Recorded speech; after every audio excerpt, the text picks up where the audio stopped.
You feel it every morning. That invisible weight on your chest. You wake up, and before you even open your eyes, your mind is already cluttered. You think about the emails you haven't answered, the friends who expect your attention, and the version of yourself you're pretending to be. You aren't tired because you're doing too much.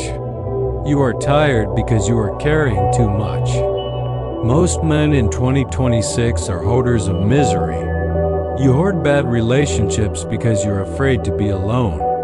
You hoard useless habits because you're afraid of the work required to change. You hoard possessions because you think they define your worth. The Stoic knows better. Marcus Aurelius didn't reach the height of human power by adding more to his life. He reached it by subtracting everything that didn't matter. He used a mental blade. He used the Stoic Knife. Today, we are going to teach you how to sharpen yours. We are going to perform surgery on your reality. Before you can cut, you must find the wound. You are currently hemorrhaging your most valuable resource, your focus. In the modern world, focus is the only true currency, and you are spending it like a fool. You give it to the 24-hour news cycle. You give it to people who only call you when they need something. You give it to the ghost of your ex who still lives in your head rent-free. Subtraction is the only cure for this hemorrhage. Every time you say no to a distraction, you are stitching up a wound. Every time you block a person who brings drama, you are stopping the bleed. The Stoic Knife is not an act of hate. It is an act of survival. You cannot save a drowning man if you are also weighted down with lead. You must become light. You must become essential. Look at your life right now. What are you carrying that isn't helping you breathe? Cut it. Let's talk about the people in your life. Seneca, the great Stoic advisor, once said, "There is no person who, if you stop to consider him, does not prefer his own advantage to yours." This sounds cynical. It isn't. It is the truth. There are people in your life who are parasites. They don't want your success. They want your energy to fuel their own lack of movement. They are like crabs in a bucket. The moment they see you trying to climb out of the darkness, they reach up and pull you back down. How do you identify them? It's simple. When you tell them a piece of good news, look at their eyes. Do they light up or do they dim? When you are struggling, do they offer a hand or do they offer an excuse? The Stoic Knife must be used here without mercy. You do not owe these people your life. You do not owe them an explanation. You simply disappear. You subtract your presence from their reality. You don't need to break up or have a big argument. Just be gone. Silence is the sharpest edge of the knife.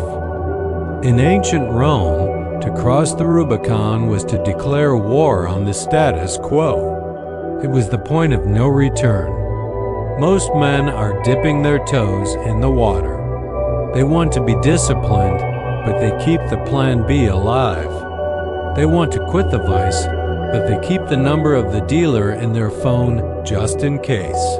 The Stoic Knife is for the man who is ready to burn the boats. You must cross your own Rubicon. You must make the decision to change so radical that there is no path back to the man you were yesterday. If you are trying to lose weight, throw the junk food in the trash. Don't finish it tonight. If you are starting a business, stop talking about it and start working on it until 2 a.m. If you are seeking peace, delete the apps that make you angry.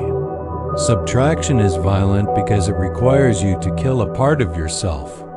You must kill the comfortable you so that the capable you can finally breathe. To reach the 20-minute mark of true transformation, we must go deeper. There are 3 layers to the Stoic Knife. Layer 1, the physical. Look at your room. Look at your desk. Clutter in your space is clutter in your soul. If you haven't used it in 6 months, it is a ghost. Throw it out. Donate it. Burn it. A clean space is a clear mind.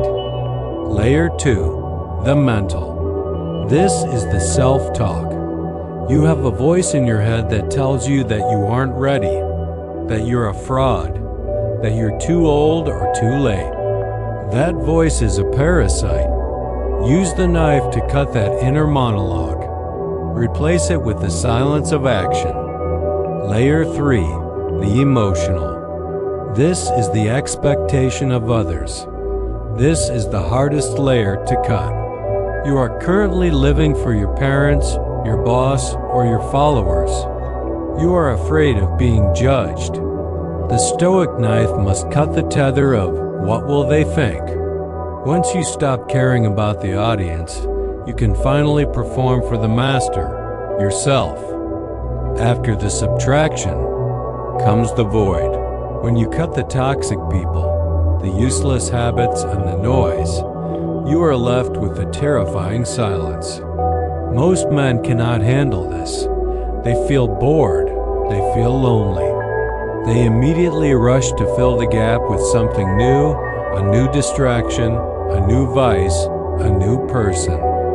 Don't. That silence is your new forge. In the void, you finally hear your own heart beating. You find out who you are when nobody is watching. You realize that you were never empty. You were just buried under the trash of the world. The Stoic Knife doesn't leave you with nothing. It leaves you with the essence. It leaves you with your character. It leaves you with your integrity. It leaves you with your freedom. A man with nothing left to lose is the most dangerous man on earth. He cannot be bought. He cannot be shamed. He cannot be controlled.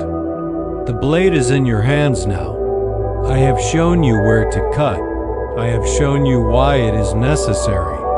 But I cannot move your hand for you. Tomorrow night, when you sit down at your laptop to finish this video, you aren't just making a content piece.